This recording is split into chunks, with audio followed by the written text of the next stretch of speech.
Bueno, ya estamos con Pablo Cayanis, integrante de la Comisión Directiva del Instituto Nacional de Estadística. Gracias por acompañarnos, Pablo, una vez más. Muchas gracias a ustedes por la invitación y a la audiencia.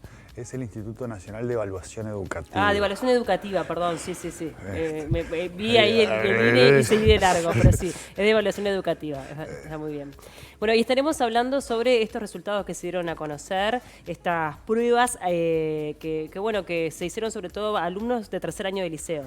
Sí, a ver, Uruguay tiene las últimas 2 décadas varias evaluaciones. A partir de la ley del 2008 se crea el Instituto de Evaluación Educativa y a partir del año 2017 se empieza con una evaluación de logros, es decir, qué es lo que saben hacer los gurises básicamente en lectura y en matemática, y esto se hace en tercero de primaria, en sexto de primaria y en lo que era tercero de media, que ahora es noveno, digamos, en la nueva denominación. Lo que se presentó ayer es la segunda edición de Aristas Medias, es decir, de qué es lo que aprendieron en lectura y matemática en noveno en el año 2022. Es decir, hubo que pausar el 2021 porque tocaba en el 2021, la situación de pandemia no permitió eso, ese año se hicieron otros estudios y se aplicó en 2022 y lo que se presentaron son los resultados de esa evaluación. Y a grandes rasgos, bueno, ¿qué podríamos decir? Bueno, lo primero es celebrar que el país cuenta con estos instrumentos, digamos, ¿no? Sí. Y que tienen continuidad y que por lo tanto nos permiten compararnos con nosotros mismos. Lo segundo es bruta preocupación. Uruguay era un país que tenía una serie de desafíos en educación media vinculado, y en primaria también, digamos, pero vinculado a la inequidad de aprendizajes. Sí. Las pruebas nos dan peor que antes, nos dan en puntaje muy similar, digamos, en los promedios, pero cuando vamos a mirar qué sucedió con los que tienen mayores niveles de logro y menores niveles de logro, los que están en el grupo de los gurises con menores niveles de logro son más que en el 2018. Aparecen algunas otras luces amarillas, como ser, bueno, en el 2018 había un 2% de estudiantes que en agosto habían dejado de asistir al centro educativo. En el 2022 esa cifra se duplicó, llegó a 4.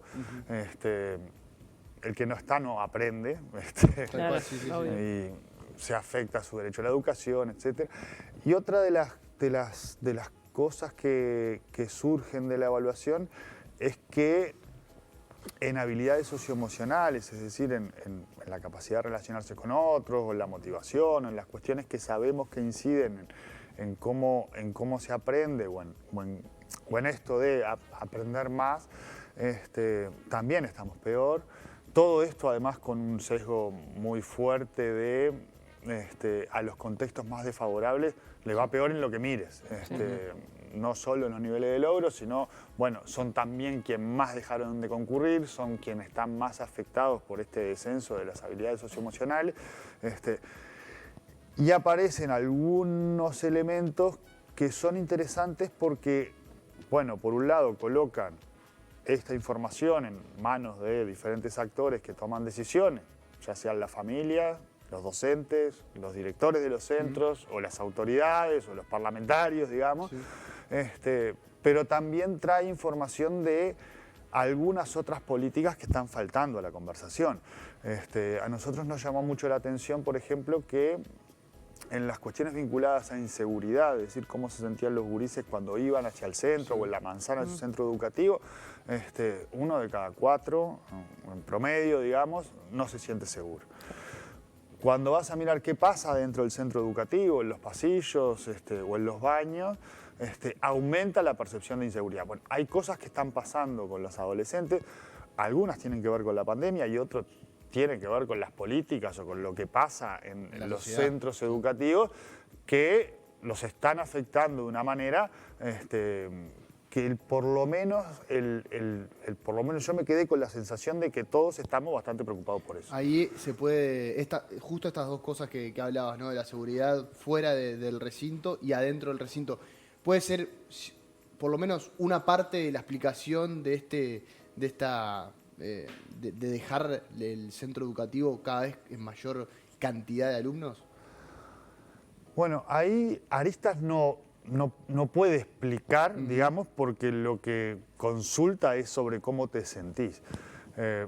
Hay algunas hipótesis que tienen que ver con lo que se ha observado en otros estudios o en otras evaluaciones o en otras percepciones. Yo creo que el repliegue del Estado de la política pública ha sido un tema que hemos visto y lo hemos visto a principios de año en varios liceos con situaciones donde la policía termina interviniendo en situaciones educativas. Bueno, eso es como un vacío muy grande. El deterioro de las condiciones de vida de niños, niñas y adolescentes, lo dice ahí sí el INE, digamos, en términos de, bueno, aumenta la pobreza, aumentan situaciones que son de privación o de mayor vulnerabilidad. El repliegue de planes o de programas como era Jóvenes en Red, que trabajaban con los gurises que estaban con más riesgo o recién habían dejado de estudiar o estaban dejando de estudiar y por lo tanto había un programa que planteaba como actividades que mantuvieran a esos adolescentes vinculados con actividades de la comunidad, con deporte, con música, o intentando revincular con el sistema educativo, eso no existe más. Entonces, bueno, digamos, se cambiaron muchas cosas y los resultados son peores. Y ahora estamos enfrentándonos a nuevos cambios, ¿no? Lo decíamos, estamos en una reforma educativa, ya son los chiquilines de noveno, que lo que se busca bueno, es justamente que se mantengan los procesos, que sean más largos, que no sean tan determinantes como hasta el momento. ¿Deberían cambiar también las formas de hacer este tipo de evaluaciones? Bueno, ahí esta evaluación, digamos, cayó justo en el último año de los programas anteriores. Aristas va a tener que, porque el diseño de la evaluación está hecho sobre la base de lo que decían los programas anteriores, es decir, qué tenían que saber los gurises al estar en ese momento en tercero de educación media. Va a tener que modificarse de acuerdo a lo que pide la reforma curricular, es decir, lo que se establece por parte de la Administración Nacional de Educación Pública, que tienen que aprender en noveno, y va a tener que tener el cuidado de contemplar eso, pero permitir seguir comparando, digamos, porque la próxima edición va a ser la tercera edición de Arista. Eso es un desafío para el instituto. El instituto construyó esta evaluación, o sea que está en condiciones de hacerlo. Y bueno, es parte de las cuestiones a trabajar de acá a la próxima evaluación. Pensando, en realidad, más allá de los resultados, uno empieza a preguntarse, bueno, pero ¿por qué pasa lo que pasa, ¿no? Y en este sentido, preguntarte también cuál es el argumento, la hipótesis, lo que surge luego de este resultado negativo, digamos, en cuanto a lo que estudian o lo que saben los estudiantes de tercero. ¿Hay alguna argumentación de por qué pasó lo que pasó? Más allá de, bueno, este alejamiento del Estado. Bueno, hay como... Aristas lo que no es una evaluación de la pandemia, sino que es una evaluación de logros, pero hay algunas cuestiones que se pueden identificar que tienen que ver con la pandemia o con la ausencia de respuestas a la situación que nos planteó la pandemia. Yo qué sé, esto de habilidades socioemocionales lo estamos viendo ahora en rendición de cuentas, salud mental es una prioridad. Bueno, ahí hay cuestiones que los adultos tenemos que terminar de resolver en ese sentido. Después hay otras cosas que Aristas puede decir qué es lo que sucedió, pero no puede establecer las causas o los porqués. Uruguay era un país que tenía, hasta hace no tantos años, muchos gurises que no hacían ciclo básico o no hacían bachillerato porque se iban al mercado de trabajo. En los últimos años estos estudiantes ingresan al sistema educativo, por suerte, digamos, pero lo otro que empieza a tener Uruguay es esta inequidad de los aprendizajes, es decir, dependiendo del nivel socioeconómico, cómo te va en términos de logros educativos. Y ahí hay una serie de acciones que es contrafáctico, digamos, decirlo, pero es decir, no es posible decir qué hubiera sucedido si no estuvieran, pero empieza a haber tutorías, empieza a haber programa de acompañamiento, empieza a haber becas, una serie de elementos que colocan a los jóvenes, a los adolescentes en otra relación con el sistema educativo. Algunas son muy obvias, la de la tutoría es muy obvia, digamos. Todos en algún momento tuvimos alguna materia que Que nos costó, costaba más. obvio. Y tuvimos algún vecino, algún pariente o algún profe particular que nos dio una mano para preparar el examen. Sí, sin duda. Bueno, eso hay una política de hace varios años de colocar horas de tutoría. Más o menos se ha modificado menos para un lado o para el otro, digamos, pero está eso y capaz que es un espacio a explorar, digamos, en esto de, bueno, cuáles son los apoyos extra que se colocan a aquellos estudiantes que tienen más dificultades. Otro tema fue el de las becas. Uruguay hace unos años, con un programa que se llama Uruguay Estudia, otorgaba 10.000 becas para culminación de ciclos. Había también de ciclo básico. El INED tiene una evaluación de las becas. Esas becas modificaban la trayectoria educativa para mejor, es decir, hacía que fuera más el centro educativo, etc. Bueno, por decisiones varias esas becas se cortaron, ahora volvieron a un conjunto de becas más chico, digamos, pero hay como ya algunas evidencias de que determinadas acciones de política pública colaboran con esto. Después Aristas también trae una mirada para las decisiones que se toman a nivel de aula, por ejemplo, que es lo que se llama oportunidades de aprendizaje en la evaluación, pero básicamente es, bueno, ¿qué tienen que trabajar los docentes en 9º grado? ¿Cómo consideraban que estaban sus estudiantes para trabajar esos temas? ¿Y qué fue lo que efectivamente pudieron trabajar? Bueno, ahí hay algunas cosas a mirar porque los docentes de repente no ven a los estudiantes con todos los conocimientos o los saberes como para afrontar lo que está pautado en el programa, entonces no trabajan eso, sino que trabajan contenidos o actividades de cursos anteriores. ¿Para qué? Para que puedan avanzar. Bueno, entonces eso va generando una inequidad respecto a aquel docente que estaba en un centro donde entendía que los estudiantes sí podían afrontar el programa de 9º. Entonces, bueno, estas cuestiones también traen información, por eso decía, trae información para varios niveles, digamos, para la familia saber qué es lo que se mide, para los docentes ver qué es lo que se hace en el aula, para los directores de los centros, las directoras fundamentalmente, ver qué está pasando con esto de la inseguridad dentro del centro, y para las autoridades ni qué hablar en términos de inequidad de aprendizaje. Hablando un poco de lo que es inequidad y un poco también lo mencionabas, ¿no? Que se va cada vez agrandando más esta brecha de acuerdo a las posibilidades que tiene cada uno en los centros educativos a los que asiste. ¿Está bien definido que los sectores más vulnerables son los que tienen los niveles educativos más bajos? No es los niveles educativos porque es los niveles de logro. Esto lo que mide es lo que puede hacer el estudiante, no mide cómo le va a ir en el carnet, digamos. Sí. Bueno, sí, los niveles de logro. Los sectores más vulnerables, los más desfavorecidos, les va peor que a los sectores más favorecidos. Entre propuestas educativas tipo público y privado, bueno, controlando el efecto socioeconómico, no hay diferencias entre liceos públicos y liceos privados, por ejemplo. Pero cuando uno mira por tipo de propuesta, a las escuelas técnicas o a las escuelas que tienen formación profesional básica en UTU, les va un poco peor que a los liceos. Entonces, sí, efectivamente hay un sesgo de que a menor nivel socioeconómico peores logros en materia de aprendizaje. Y esto es lo mismo porque obviamente que la evaluación se hace en diferentes ramas, ¿no? Lectura, el tema de las matemáticas, allí hay, es similar, o la situación está más desfavorecida en lo que tiene que ver con la matemática o con el idioma español. Es muy buena pregunta, Paula, porque las cuestiones vinculadas a lectura tienen que ver mucho con cuánto se lee en la familia. El sistema educativo tiene mucho para hacer, digamos, pero si en casa no hay libros o no hay lectura, bueno, el sistema educativo llega hasta donde puede. En el caso de matemáticas, sí, la intervención del sistema educativo es mucho más importante. Ahí lo que se observa es que esta diferencia se achica un poco. Es decir, la distancia entre liceos públicos privados y gurises que van a formación profesional básica es menor. Y esto tiene que ver también con la modalidad de trabajo de la matemática asociado a lo técnico-tecnológico, es decir, a un taller donde vos estás haciendo matemática,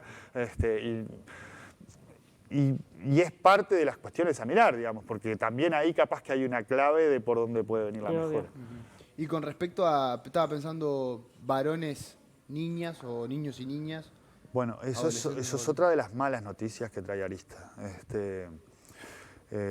Uruguay en el 2018 no tenía diferencias en los desempeños de varones y mujeres, y ahora sí aparece una diferencia que está muy asociada a estas dificultades que está teniendo el mundo en general con el lugar de las mujeres en ciencia, tecnología y matemática. Les fue un poco peor a las gurisas. Y esto Comparado sí, con años anteriores. comparado con el 2018, y esto sí es una mala noticia. O sea, a las mujeres en lo que es matemática les está yendo peor. Sí. Sí, Aristas no aborda, reporta ese dato, pero hay bastante investigación en la materia de que esto hay una construcción en la sociedad, pero además el sistema educativo se encarga de distribuir desigualmente esos aprendizajes. Sí. Porque uno pensaría que debería pasar lo contrario, ¿no? sí. Porque estamos en un momento donde se busca la equidad de género, donde, bueno, hay movidas hasta por la Facultad de Ciencia para incentivando a las chiquilinas. Exactamente eso. Lo que sucedió que en el 2018 no aparecían esas diferencias y ahora sí aparecieron. O sea que es otro de los temas a abordar con... ¿Y qué pasa con los resultados en los varones? ¿Se mantienen a lo de 2018? Bueno, no me acuerdo de memoria la comparación por género 2018-2022. Ya te digo, lo del comienzo de la nota, ¿no? En los puntajes promedio, es decir, en la foto estamos parecidos. Cuando abrís la foto, somos más inequitativos que en el 2018. Y la ANEP se aleja de las metas del quinquenio en materia de aprendizaje. ¿Qué tanto se aleja? Y crece la brecha en un caso con 6 puntos porcentuales, pero digamos, se aleja 3 puntos o 4 puntos en un caso y 3 puntos o 4 puntos en el otro. No, en la cantidad de gurises con los niveles más bajos de desempeño. Claro. Eso es una mala noticia y eso es una noticia que necesariamente requiere de políticas, digamos, que atiendan esta situación. Estamos hablando de estudiantes que este año están en cuarto año o en primero de bachillerato, es decir, que todavía van a estar 2 años más adentro del sistema educativo. Se pueden hacer cosas en estos años. Que al mismo tiempo estamos hablando de una medición en un año también muy particular. Fue el primero donde se llevó todo el año a cabo la educación. El año 2021 fue cortado. Sí, 2020 y 2021 fue cortado. Ahí nosotros tenemos la evaluación que se hizo de aristas primaria, que sí se hizo en el 21, que también tiene una foto media similar, digamos. Nos va un poquito peor, pero en realidad no hay un desplome de eso. Esto está asociado a las capacidades que tenía el país en 2020 para afrontar la pandemia, digamos. Es decir, hay países que cerraron las escuelas y no hubo contacto durante meses, y Uruguay cerró poco las escuelas, tenía Sistema Nacional Integrado de Salud, tenía Plan Ceibal, tenía fibra óptica en todas las instituciones educativas. Es más, Uruguay mantuvo casi todas las escuelas urbanas abiertas, entregando alimentación. Hay que acordarse de eso, porque esa relación docente, familia, estudiante también colabora con mitigar los efectos negativos que tuvo la pandemia acá y en todo el mundo. Ahora, ¿han tenido la posibilidad también de en estas encuestas poder hablar con los chiquilines respecto a esta reforma educativa? No, lo que sí aparece es que los gurises se sienten un poco más escuchados que en 2018. Ante la pregunta, es una de las, digamos, de las pocas cosas que está mejor el 2022 con respecto a 2018. Después, por ejemplo, en comunidad docente, en liderazgo pedagógico, en toda otra serie de cuestiones que tienen que ver con la cocina de lo educativo, igual, y bueno, y estos datos que hay que tomarlos como para que generen acciones, ¿no? Porque esto es importante, no solo de las autoridades o el Parlamento, los que gobiernan, acá hay datos también para acciones a nivel de aula, a nivel de centro, es decir, como para los propios docentes. Esta información obviamente que está disponible para que todos los docentes puedan acceder, mismo los lugares donde se fueron encuestados los chiquilines, ¿no? Sí, está el informe completo y el resumen en la web del INED, que es ined.edu.uy, con doble E. Y el INED además está a disposición para presentarlos donde sea necesario. ¿Se lo han podido presentar a las autoridades? Sé que Robert Silva habló en las últimas horas con respecto a la situación de la educación en general. ¿Tenés alguna palabra con respecto a esa declaración en particular? ¿Y si se lo van a presentar a las autoridades o si ya lo presentaron? A las autoridades se les presentó el lunes pasado, Sí. al CODICET más los directores generales de los diferentes subsistemas, es decir, primaria, secundaria y UTU, y se presentó públicamente el miércoles.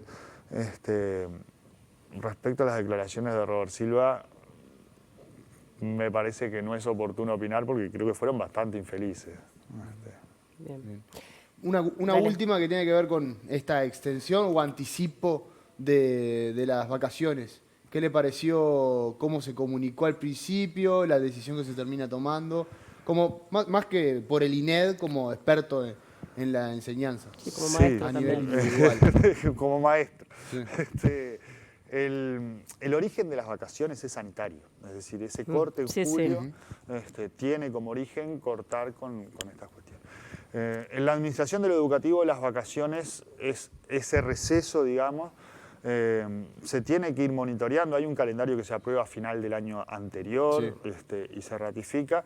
En caso de situaciones excepcionales, se va monitoreando. Hay información estadística que va dando cuenta. De hecho, si ustedes se acuerdan, las campañas de vacunación contra la gripe no son todos los años en la misma fecha porque se colocan justamente cuando la información estadística da cuenta de que hay que... Empezar de que es el momento. Exactamente. Creo que en este caso lo que se hizo se improvisó absolutamente, porque no es que se extendieron las vacaciones, se cambiaron de semana. Y esto tiene varias dificultades en las comunidades educativas, tiene varias dificultades para la familia. Es decir, vos esperabas tener la tercera semana, Sí, claro. los gurises, y te caen Claro. 2 semanas antes. O sea, que eso Acomodaste implica todo el sistema de todo cuidado. el arreglo todo. de cuidados para eso. Pero además, los recesos de lo educativo son muy relevantes para algunas actividades económicas que dependen de que efectivamente las familias estén como en este tren de tiempo libre. Entonces, todos los que viven del teatro, del cine, del turismo... No termina favoreciendo a nadie, ¿no? Y en realidad no está muy claro tampoco la información de cuánto era necesario eso. Porque recordemos que salimos todos diciendo de la pandemia que aprendimos que lo último en cerrarse eran las escuelas. Volvió a ser lo primero en cerrarse. El shopping de acá a la vuelta está abierto, el cine está abierto, el teatro está abierto. Entonces no parece lo mejor en un contexto donde la pandemia nos golpeó bastante a las infancias y las adolescencias, este tipo de decisiones así intempestivas, además del lío que le arma a la gente con el tema cuidado. Bueno, Pablo, muchísimas gracias por acompañarnos. Un gusto recibirte. Gracias a ustedes, un placer. Gracias.